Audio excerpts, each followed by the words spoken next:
هيا ورتل القرآن اصبح بصوتك اسمع الأكوان اقرأ كلام الله داوي نفوسنا لنحس في أعماقنا الإيمان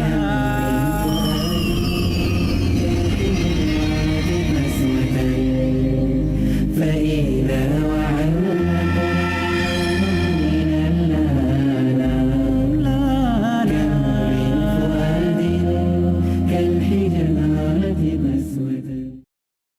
السلام علیکم ورحمۃ اللہ وبرکاتہ. نحمد و نصلی علی رسول الکریم. اما بعد، علم و آگہی و بیداری اور تعلیم و تربیت کی اس درسگاہ روشنی علم کی میں آپ کا استقبال ہے.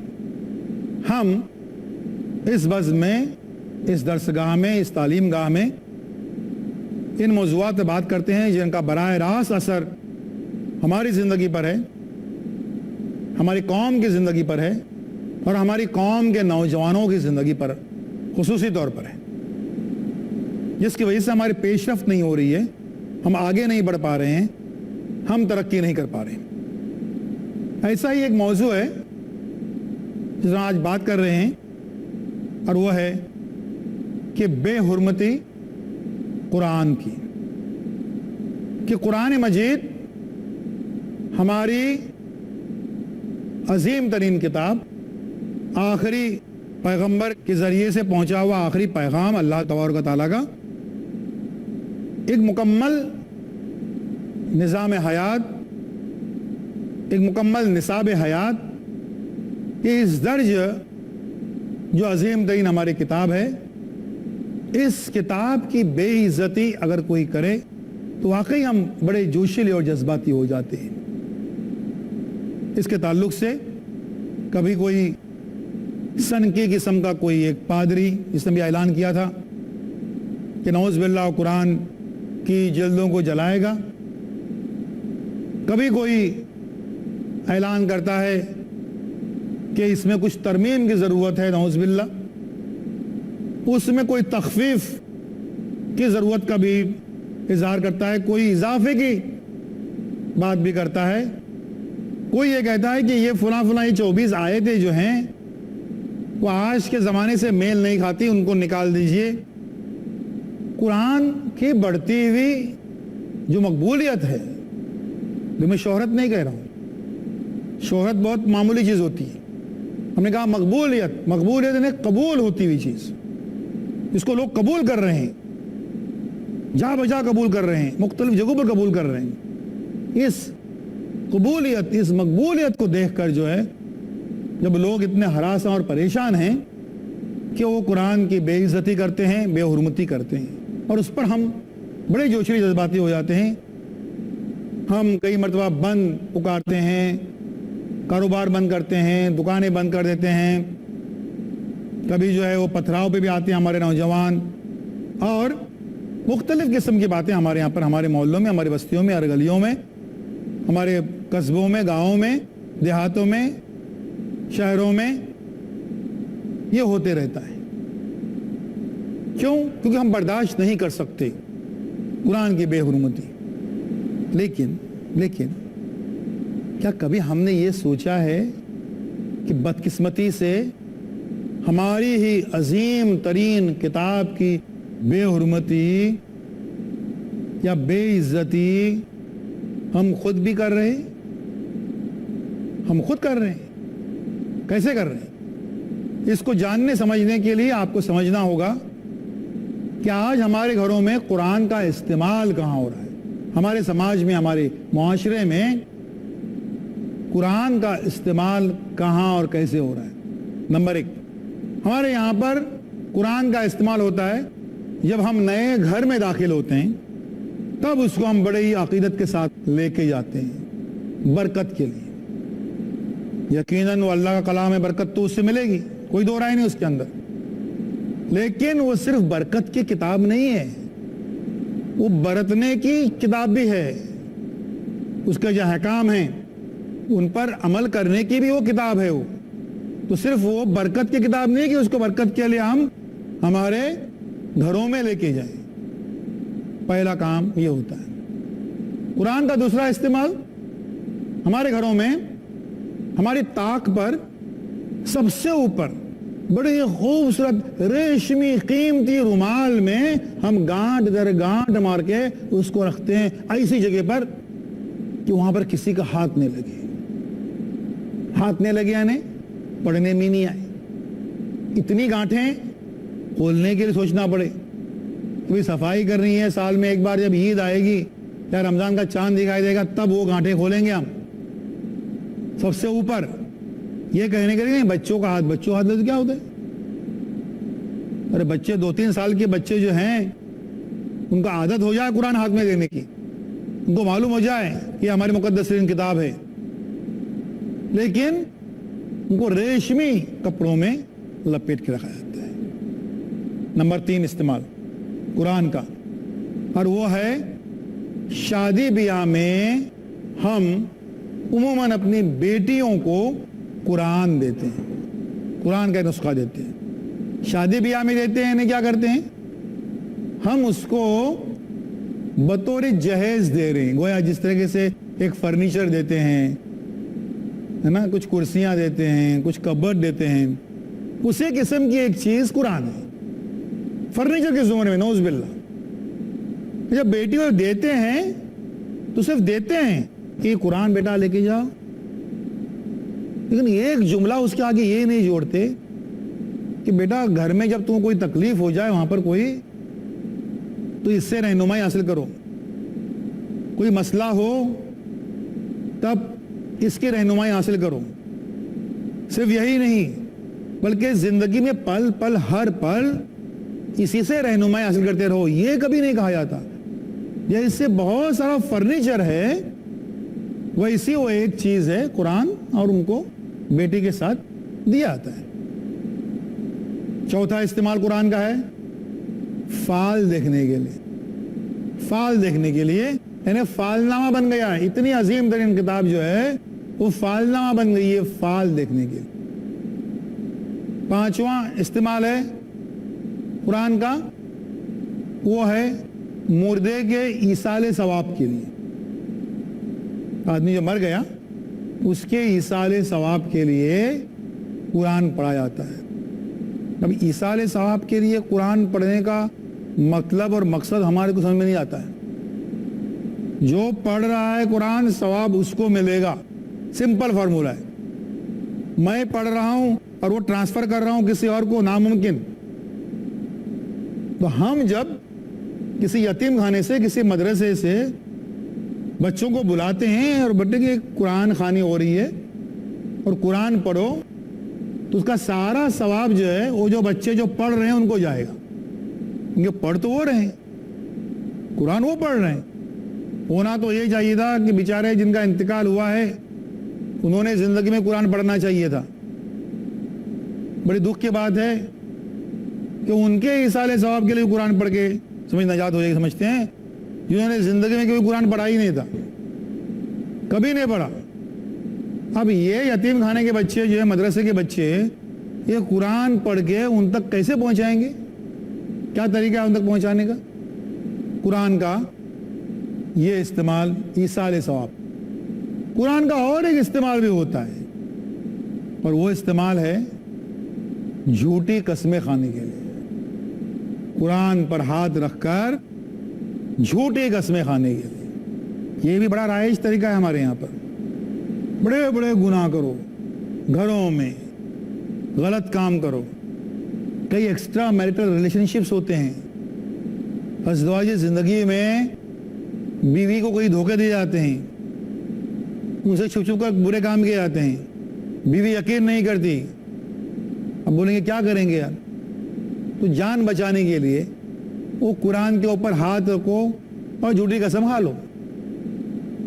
قرآن کے اوپر ہاتھ رکھنے کے بعد وہ بیوی تو یقین کر لیتی ہے کہ قرآن پہ ہاتھ رکھا تھا، بات صحیح ہے، یہ کیا بولتے ہیں، اسے کیا فرق پڑتا ہے، کون سا میرا ہاتھ جو ہے جل گیا اس سے، تو قرآن کی بے حرمتی کون کر رہا ہے؟ دیکھیے ذرا، جس قرآن میں اللہ تعالیٰ نے کہا تھا کہ اگر پہاڑوں پر اتارا جاتا تو پہاڑ ریزہ ریزہ ہو جاتے، یہ طاقت ہے اس میں، لیکن یہ ایک جھوٹا شخص یہ سمجھ رہا ہے کہ اس کو وہیں کہ وہیں کوئی برا بدلہ اسے کوئی ملا نہیں ہے اللہ کی طرف سے، اس لیے قرآن ایک کھیل کھلونا ہے، ایک معمولی کوئی کتاب ہے کہ جس پر وہ جھوٹی قسم کھا رہا ہے تو کوئی حرج نہیں ہے۔ قرآن کا یہ جو مصرف ہم کر رہے ہیں، ذرا سنجیدگی سے سوچئے کہ کیا یہ قرآن کی بے عزتی نہیں ہے، یہ قرآن کی بے حرمتی نہیں ہے؟ وہ شخص جن کی عقل ماری گئی ہے، جو روشنی تک نہیں پہنچ سکتے، جو حق تک نہیں پہنچ سکتے، اس لیے وہ قرآن کے خلاف آگ اگل رہے ہیں، قرآن کے خلاف فتنے کھڑے کر رہے ہیں اور یہ کہہ رہے ہیں کہ یہ قرآن جو ہے اس کی بے حرمتی کی جانی چاہیے، ایسا کہہ رہے ہیں، اور اس سے ہم بہت مشتعل ہو رہے ہیں۔ لیکن ہم کو سوچنا یہ کہ کیا ہم خود قرآن کی بے عزتی نہیں کر رہے ہیں، قرآن کو صرف اس مصرف کے لیے استعمال کر کے؟ قرآن کا صحیح مصرف کیا ہے، یہ ہماری بات جاری رہے گی ایک چھوٹے سے بریک کے بعد۔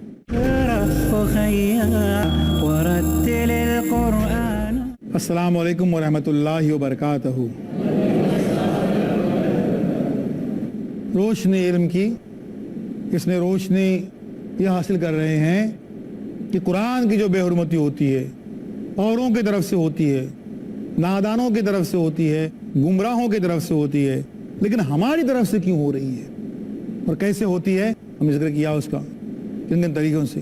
تو قرآن کی حرمت کیا ہے، قرآن کی عزت کیا ہے، کیسے کہیں گے کہ یہ قرآن کی ہم عزت کیے جا رہے ہیں؟ نمبر ایک یہ کہ قرآن کو ہم سمجھ کر پڑھیں، یہ پہلا کام، سمجھ کر پڑھنا یہ پہلا کام ہے۔ برسا برس سے ہم قرآن پڑھتے ہیں لیکن ان کو سمجھ کر ہم نہیں پڑھتے، اور ہمارے یہاں پر بدقسمتی سے ایسا کوئی نظم ہی نہیں ہوتا ہے۔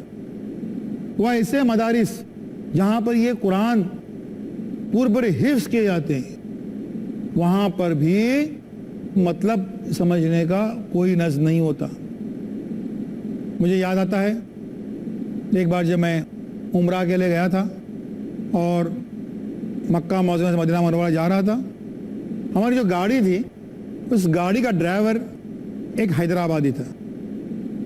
بات کرنے معلوم ہوا کہ وہ حافظ قرآن بھی ہے۔ یہ معلوم ہوتے ہی جب میں نیچے اترا تو مجھ سے گلے ملا کہ الحمدللہ یہ حافظ قرآن ہے۔ پھر میں نے ان سے پوچھا کہ تم نے قرآن کے کون سے ترجمے پڑھے ہیں، تراجم پڑھے ہیں یا تفسیریں پڑھی ہیں؟ سن کے تعجب ہوا کہ اس بندے نے قرآن کا ایک بھی ترجمہ نہیں پڑھا۔ تعجب ہوا، نے کہا کہ اتنی عظیم ترین کتاب زیر و زبر کی صیغت کے ساتھ اپنے یاد کر لی، ایک بار بھی ذہن میں خیال نہیں ہے آپ کے کہ آخر یہ میسج کیا ہے، کیا پیغام ہے، اس کو سمجھوں میں؟ ایک بار بھی خیال آپ کے ذہن میں نہیں ہے؟ تو جنہیں ہمارے مدرسے میں تھا ہی نہیں، صرف یاد کرنے کا تھا۔ دیکھیے یہ جب ایسا ہو معاملہ کہ صرف یاد کرنے کی حد تک ہمارے مدارس ہوں اور اس کا مفہوم، اس کا میسج، اس کا پیغام اگر ہم تک نہ پہنچے تو یہ کیسے ممکن ہے کہ قرآن کو ہم سمجھ سکتے ہیں؟ تو قرآن کو سمجھنا یہ قرآن کی پہلی عزت ہے۔ نمبر دو، وہ جو قرآن ہم نے پڑھا ہے، سمجھا ہے، اس پر عمل کرنا۔ اب عمل کرنے کے لیے سمجھنا بالکل شرط ہے، تو عمل کرنا اس پر، جو ہم اگر عمل کرتے ہیں مطلب ہم واقعی قرآن کی عزت کرتے ہیں۔ نمبر تین، کہ قرآن کا جو میسج ہے، وہ جو پیغام ہے، وہ ہم دوسروں تک پہنچائیں۔ اگین پھر سے دوسروں تک پہنچانے کے لیے ہم کو قرآن کا میسج کیا ہے وہ سمجھنا ضروری ہے۔ ان تین چیزوں کے علاوہ قرآن کی کوئی بات ہم ماننے کو تیار نہیں کہ وہ عزت و احترام ہے۔ کہ قرآن کو سمجھ کر پڑھنا، اس کے جو تعلیمات ہے اس پر عمل کرنا، اور اس کا جو پیغام ہے وہ پہنچانا، قرآن کی سب سے بڑی عزت یہ ہے۔ ہم اس کو اگر کتنا بھی چوما چاٹی کریں، کتنا بھی اس کو بوسہ لگاتے رہیں،